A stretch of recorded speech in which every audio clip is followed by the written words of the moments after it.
Capítulo 6. Arriésgate en grande. Si quieres cambiar al mundo, deslízate de cabeza por el obstáculo. De pie en el borde de la torre de 9 metros de altura, tomé la gruesa soga de nylon con ambas manos. Uno de los extremos estaba atado a la torre y el otro estaba anclado al piso por un poste a 30 metros de distancia. Me encontraba a la mitad de la pista de obstáculos SEAL, rompiendo mi propio récord. Rodeé la soga con mis piernas y, aferrándome con todas mis fuerzas, empecé a deslizarme centímetro a centímetro, alejándome de la plataforma de la torre. Mi cuerpo colgaba de la soga y, con un movimiento similar al de una oruga, me desplacé lentamente hasta el otro extremo. Al llegar al final, me solté de la soga, caí sobre la suave arena y corrí al siguiente obstáculo. Los demás cadetes de mi generación me dedicaban gritos de aliento, pero yo podía escuchar al instructor SEAL gritando los minutos que pasaban. Había perdido muchísimo tiempo en el obstáculo de la soga. Mi técnica de estilo zarigüeya simplemente era demasiado lenta, pero, por alguna razón, no conseguía juntar el valor para deslizarme por la soga de cabeza. Bajar de la torre usando el estilo comando era más rápido, pero también más peligroso. Tenías menos estabilidad encima de la soga que debajo, y una caída implicaría heridas y posiblemente el fin de tu entrenamiento. Crucé la línea de meta en un tiempo decepcionante. Me incliné tratando de recuperar el aliento. Un viejo veterano de Vietnam con botas relucientes, un almidonado uniforme verde se me acercó. ¿Cuándo aprenderá, señor Mac?, preguntó con un inconfundible tono de desprecio.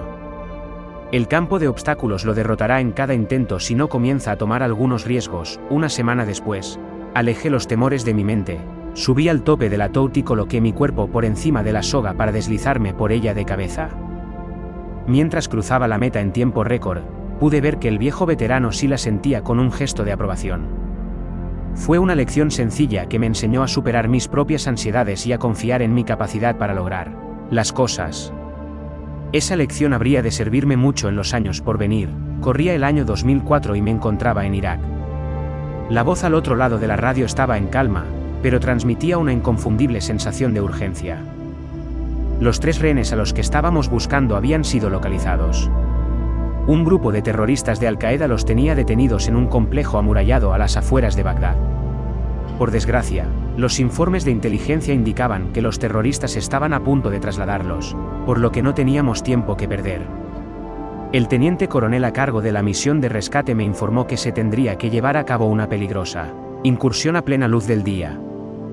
Para empeorar las cosas, la única manera de asegurar el éxito era aterrizando 3 helicópteros Black Hawk, cargados con la fuerza de asalto, justo en medio del pequeño complejo. Discutimos otras opciones tácticas, pero no quedaba duda de que el viejo coronel tenía razón. Habría sido preferible llevar a cabo las misiones de rescate durante la noche, con el elemento sorpresa de nuestro lado, pero esta era una oportunidad única y, si no actuábamos de inmediato, los 3 rehenes serían trasladados y había una gran posibilidad de que perdieran la vida. Di mi aprobación para que se llevara a cabo la misión y, al cabo de unos minutos, la fuerza de rescate había abordado los helicópteros y se encontraba de camino al complejo. Muy por encima de los Black Hawk, otro helicóptero transmitía las imágenes de la videovigilancia hasta el cuartel general. Miré en silencio mientras los 3 helicópteros sobrevolaban el desierto a solo algunos metros de altitud. Evitando ser descubiertos, en el patio central abierto pude ver a un hombre en posesión de un arma automática, que entraba y salía del edificio. Parecía estar preparando la huida. Las aeronaves estaban a 5 minutos de distancia, y lo único que yo podía hacer desde el cuartel general era escuchar las comunicaciones internas, mientras la fuerza de rescate alistaba los preparativos finales. Este no era el primer rescate de rehenes que había supervisado ni sería el último. Pero sin duda era el más aventurado, dada la necesidad de obtener el elemento sorpresa mediante un aterrizaje dentro del complejo. Aunque los pilotos de la unidad de aviación del ejército eran los mejores de todo el mundo, esta seguía siendo una misión de altísimo riesgo.